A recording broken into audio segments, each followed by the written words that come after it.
A gente começa com essa pergunta, o que é borderline? Porque agora tudo é um transtorno, né? Nem sempre, né? Todo mundo é um pouco... Né? Todo mundo é um pouco transtornado. Aliás, a vida é tão transtornante que faz sentido mesmo. Mas tem uma coisa, de perto ninguém é normal mesmo. Não existe esse cérebro perfeito que as pessoas batem no peito e dizem, eu sou normal. Todo mundo tem um cérebro que funciona melhor numa área, menos na outra. Se existe um cérebro perfeito, é de Deus. E aí a gente ainda não viu a cara dele. Né? Mas nem tudo é transtorno, pode ter traços. Pode ter só traços. Pode ser só traço. E traço costuma ser bom. Você ter um pouquinho de cada coisa costuma ser bom. O traço nunca é ruim. O borderline é uma pessoa que está sempre na borda, quase ali, quase aqui, é isso? A gente costuma dizer que o borderline, né, o nome, apesar de ser um nome americano, diz muito do transtorno, né? É o que está à margem, é o que margeia. E é a personalidade dos limites, né? Do não ter limites, onde as emoções transbordam. Se a gente for pensar bem, por exemplo, antes de tudo tem que falar que antes de ser uma doença, é um transtorno de personalidade. Isso faz uma diferença enorme. Porque a personalidade, Leda, é o que a gente é o nosso jeitão, digamos assim, né? Como o leigo diz. Fulano tem um jeitão meio esquisito, fulano tem um jeitão mais emocional, sempre chora, está sempre comovido. Quer dizer, o borderline é uma personalidade que se caracteriza basicamente por uma dificuldade enorme nos relacionamentos, principalmente os íntimos. São pessoas muito difíceis no contato íntimo, seja profissional, seja afetivo, principalmente afetivo, das pessoas mais íntimas. Tem uma instabilidade de humor muito grande, e eu digo instabilidade um pouquinho diferente porque é uma reatividade. Então, por exemplo, são pessoas que podem levantar muito bem uma coisinha muito pequena, tipo assim, a torneira deu defeito. Aquilo pode fazer com que a pessoa fique totalmente irritada, totalmente mal-humorada. Quer dizer, é quase uma incontinência desse humor. E isso acaba trazendo muito problema. Uma outra coisa que essa pessoa também tem, quer dizer, coloquei a dificuldade de relacionamento, a instabilidade do humor, são 4, tá? Impulsividade, são pessoas que manifestam impulsividade muitas vezes comprando demais, falando demais, correndo demais, tudo demais, né? Então são pessoas... Tendo certeza demais. Certeza demais, aquelas pessoas mais quase radicais, né? Que a gente chama de radical, quase radical. E são pessoas que têm uma autopercepção de si muito negativa. São pessoas que se veem sempre muito pior do que são, seja fisicamente, na aparência. Tem pessoas que chegam a dizer, eu detesto o que eu vejo no espelho. E são pessoas bonitas, se você for ver. Então, tem uma visão de si muito distorcida e uma autoestima quase zerada. O grande problema do border, eu diria, é que ele tem tanta falta de autoestima e tanta falta de uma personalidade, de uma segurança afetiva interna, é como se fosse um vácuo, que essa pessoa ela precisa sempre da relação com o outro para se sentir alguém. Então, são aquelas mulheres, por exemplo, que se namora um pastor, vira quase a pastora. Se namora um surfista, ela é capaz de pegar onda. São pessoas que têm uma personalidade fluida, né? Tamanho é o oco que essas pessoas têm. Então é como se ela tivesse que ter o outro para se legitimar. E isso traz um prejuízo a essas pessoas muito grande. Nossa. Porque ela busca não ser rejeitada, ser super importante na vida daquela pessoa, mas ela acaba sufocando o outro por isso. E é rejeitada exatamente por isso. Por esse desespero de não ser rejeitada. Então, recapitulando, uma pessoa instável. Grande dificuldade de relacionamento. Por exemplo, um border, quando você tem uma amizade eventual, é divertidíssimo. Você sair com um amigo, com uma amiga border, eventualmente. Quando você passa a ter um convívio íntimo, é muito difícil. Porque ela se revela possessiva, extremamente ciumenta, extremamente carente. Né, passa a te exigir muito. Então, a instabilidade do humor, que é um humor que muda rapidamente, várias vezes ao dia, e por coisas bobas, por isso que a gente diz que é uma instabilidade reativa. Eu gostar de conviver com uma pessoa assim, não, nem que fosse uma vez por ano. Mas é difícil. Porque olha quanta complexo. Não, mas são pessoas divertidíssimas, são pessoas muito legais. E tem uma coisa, por exemplo, muitas vezes a gente se incomoda com border, são pessoas que às vezes na impulsividade têm uns ataques de raiva, a afetivamente são aquelas mulheres que quebram as coisas quando estão com raiva do marido, né? São aquelas assim que às vezes fazem coisas que tá dentro da impulsividade. O que você botou aí? Instabilidade reativa, exatamente. Impulsividade, essa impulsividade pode vir sempre nessa coisa de uma raiva muito grande, uma descarga de raiva e fúria, muitas vezes.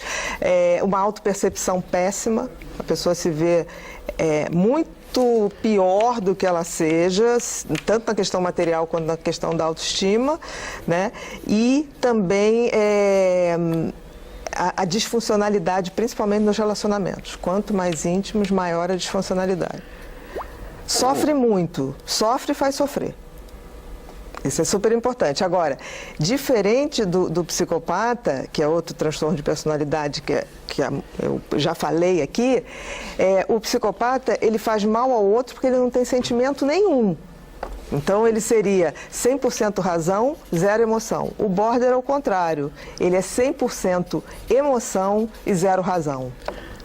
E isso mas traz ele não faz muita mal ao confusão. outro, a princípio? Pode fazer, mas por desespero. Por exemplo, por excesso de sentimento. Por excesso de sentimento. E, por exemplo, uma mulher que se vê rejeitada e ela tem naquele marido, naquele namoro, a vida, né? Faz tudo em função dele. Se ela se projeta no outro. Exatamente. Se legitima no outro, na hora que ela se sente ameaçada para perder, ela é capaz de qualquer coisa. O border é aquela pessoa que, a gente pode dizer assim, fica cego de raiva. A expressão cego de raiva se aplicaria muito bem. Agora, é importante que a gente veja também, existem 2 tipos básicos de personalidade border. A explosiva, que é essa que grita, que quebra, que faz escândalo, depois se arrepende profundamente. E a implosiva, que é aquela que sofre e costuma se autodestruir. São pessoas que realmente acabam ou bebendo demais, ou se machucando demais, ou elas implodem. Esse diagnóstico é fácil? Não. É muito difícil. Se leva mais ou menos uns... a gente tem uma pesquisa que as pessoas levam, em média, no Brasil, 10 anos antes de ter um diagnóstico certo. Por quê? Porque ninguém procura, o border não procura ajuda falando assim, olha, eu sou uma pessoa muito difícil, muito complicada, eu sou muito possessiva, eu tenho muitos ciúmes dos meus amigos, de tudo que está muito próximo, eu faço um barraco quando alguma coisa não vai bem. Não. O border é aquele que vai procurar quando ele recebe a primeira rejeição afetiva. Então, geralmente, uma personalidade que a gente detecta na adolescência. Quando aquela menina recebe o primeiro fora, a primeira rejeição. Então, ela cai numa depressão, que a gente acha que é depressão, mas não é. É uma reação àquela rejeição. E ela pode chegar até a idade adulta e só perceber isso quando o marido abandona? Pode, se ela muda viveu... de casamento? Sim, pode. E é aquela pessoa que costuma, assim, se não tratada, ela costuma viver em função daquele casamento desfeito o resto da vida. Então ela fala do ex-marido que está separado há 20 anos como se tivesse separado ontem, né? É como se o disco afetivo não andasse. Ele emperra, como se no tempo do vinil, né, que a gente ficava ali, a emoção do border, ela está o tempo todo nessa confusão e sempre presa às coisas negativas. E quando tem filhos, esse sentimento é dividido ou o foco continua sendo o casamento? Continua sendo o casamento. Grande, por exemplo. Continua sendo o casamento. Os afetos, em geral, passam a ser a prioridade dessa personalidade. Então, por exemplo, uma mãe border, quando ela não é tratada, ela é uma mãe que traz muitos malefícios a seus filhos, porque ela tende a sufocar e ela tende a ser uma mãe de cobrar muito, mas ao mesmo tempo não é aquela mãe que se dedica, porque ela está muito mais preocupada em controlar o marido, né, em preservar o seu afeto. É bem difícil. Já pensou uma sogra, assim, uma ex-mulher do seu atual marido? Uau! Exatamente. Sobra para todo mundo. Se for do tipo explosiva, sobra para todo mundo. Se for do tipo implosiva, são pessoas que... Sobra também, porque se ela se machucar, vai pedir o ex-marido para ajudar. Não. Quem vai pedir ajuda geralmente são os filhos, amigos, porque ela implode mesmo. E quem ela não leva acreditou. essa pessoa ou indica, vá se tratar, não sei o quê, é sempre o... Geralmente são os parceiros afetivos, porque gostam da pessoa, e são pessoas, assim, num primeiro contato, maravilhosas, são pessoas divertidas, são pessoas muito sensíveis, são pessoas cultas. Por isso que eu estou falando, o traço border é maravilhoso. o traço, não o transtorno, porque o traço border são pessoas sensíveis, gostosas de você conversar, são divertidas, mas se você começa a aprofundar muito, são pessoas que começam a necessitar de você, pela dependência afetiva. E ela, em algum momento, esse transtorno se mistura com outros transtornos, quer dizer, fica parecido? Muito parecido. Com bipolar? Muito parecido. Por exemplo, em geral, no Brasil, a border é muito pouco diagnosticado. Se faz diagnóstico como se fosse tudo no campo da bipolaridade. Mas é muito diferente. Porque o bipolar, essa mudança de humor é muito bem marcada. Tem uma fase, é uma coisa bem vista, assim. É uma depressão mesmo. O border não, é depressão assim, você tem uma filha adolescente que o namorado largou, aí ela fica na cama, ai, quero morrer, é o amor da minha vida, todos são amores da vida, isso é muito interessante no border. Aí, se chegar uma colega e fala, tem um garoto para te apresentar, que chegou de Minas hoje, muito bacaninho, mineirinho perfeito, a pessoa é capaz de se maquiar e sair. E aí a mãe fala assim, mas isso é falta de vergonha na cara. O bipolar não. Não. Parece bipolaridade. Lembra, isso, né? Isso é uma grande diferença. Lembra muito, que tem a tal da bipolaridade mista, que é exatamente assim, a pessoa está em depressão e de repente fica ótima, fica incrível e de repente cai e fica eufórica. 20 minutos depois, ou eufórica ou com pensamento extremamente acelerado. Que é um sinal de euforia. Entendeu? Mas a questão do border é que é um transtorno de personalidade, ou seja, a pessoa sempre foi assim. Por exemplo, qualquer um de nós aqui pode imaginar o que é ser border, quando a gente se apaixona. Quem é que não se lembra aqui quando se apaixonou? Aquela coisa de você ficar ligando 10 vezes. Apaixonado fica no telefone 2, 3 horas e acha que ficou 15 minutos. Né? E falando sabe-se o quê, porque repete. Então, todos nós aqui, que já nos apaixonamos e que, se Deus quiser, vamos nos apaixonar ainda muitas vezes, vivemos esse momento border de ser, tá? Mas a questão é que o border vive assim. Agora, você imagina o que é viver aquela coisa obsessiva, aquela coisa em função da pessoa que você está apaixonada, você quer saber o que fez, o que não fez. Tudo bem, numa paixão, isso aí 2, 3 meses... Você segura a onda, tem um lado positivo. Agora, viver assim é uma coisa que demanda uma energia do cérebro absurda. Deve dar umas muito no campo afetivo, né? Sim, muito. É sempre ligado ao amor, você falou afetividade, né? Mas sempre ligado ao amor, do jeito que você fala, sempre é um ponto sempre desencadeador. Tanto que, por exemplo, as crianças border são fofas. São crianças afetivas, meiguinhas, cantam, dançam, são muito fofas. Você só tem a noção da personalidade na adolescência, que é quando ela se depara com a primeira questão afetiva, né, de paixão. Aí você vê, chega mães e fala assim, a minha filha era uma fofa, era não sei o que, agora ela está assim, descontrolada, me responde, se desespera. Né? É bem nessa questão da adolescência.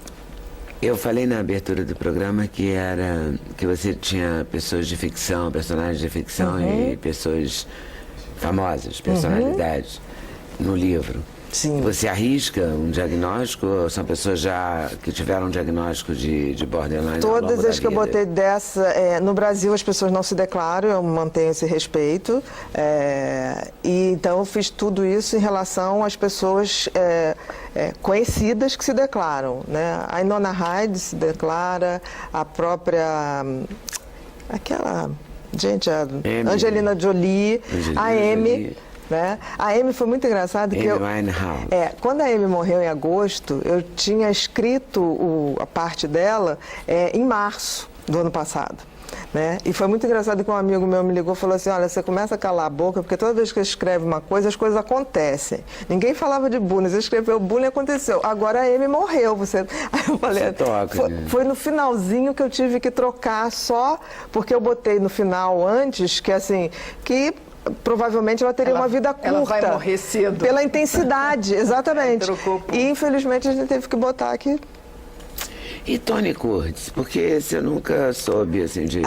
porque também nunca me aprofundei muito na vida do Tony Curtis. Mas sei lá, assim... você vê um cara, assim, um galã, né?